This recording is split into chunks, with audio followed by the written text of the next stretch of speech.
is an awesome natural resource, a lot of recreation potential. If you look at Boone County, the west side is almost completely undeveloped and almost all forested, so those are real assets to our county, I think.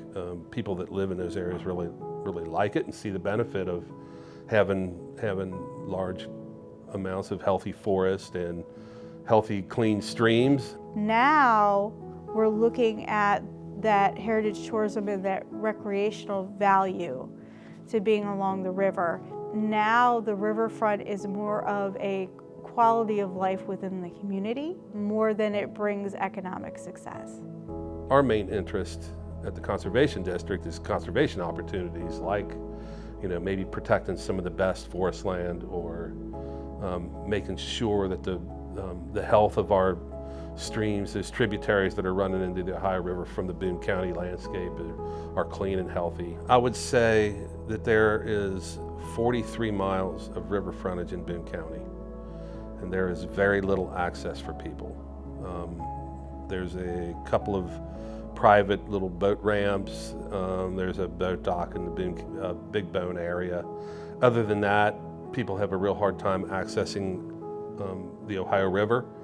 A lot of it's private land. So I think we're kind of setting out to maybe attract people's attention to such an awesome resource, but also maybe help identify more places to access the river, to do whatever people like, whether it's kayaking or canoeing or hunting and fishing, or just hiking, wildlife study, whatever people like.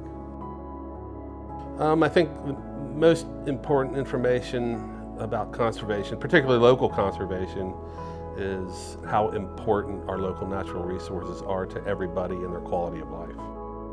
The prosperity of Boone County as a whole is directly tied to the river and our relationship with the river over time. So the cultural significance of the Ohio River was really interesting, because at some times it would unite the people on both sides. So you had the Ohio River, the Kentucky side, and then there was Indiana and Ohio on the opposite shore, right? And so you would have families that would connect to each other, that would marry into each other on both sides of the river. You would go to church on both sides of the river. In some cases, like Rabbit Hash, their post office was in Rising Sun, which was across the river. So there was a lot of connections between the communities. There are some small river towns like Petersburg, Bellevue, Mackville, Rabbit Hash, that historically really depended on the river for goods and commodities that came down the river back in the day. But now they've I think lost that connection to the river. I think we would like to see them reconnect with the river and maybe be a hub for providing access to a lot more people for recreation. We are mostly concerned with the resources.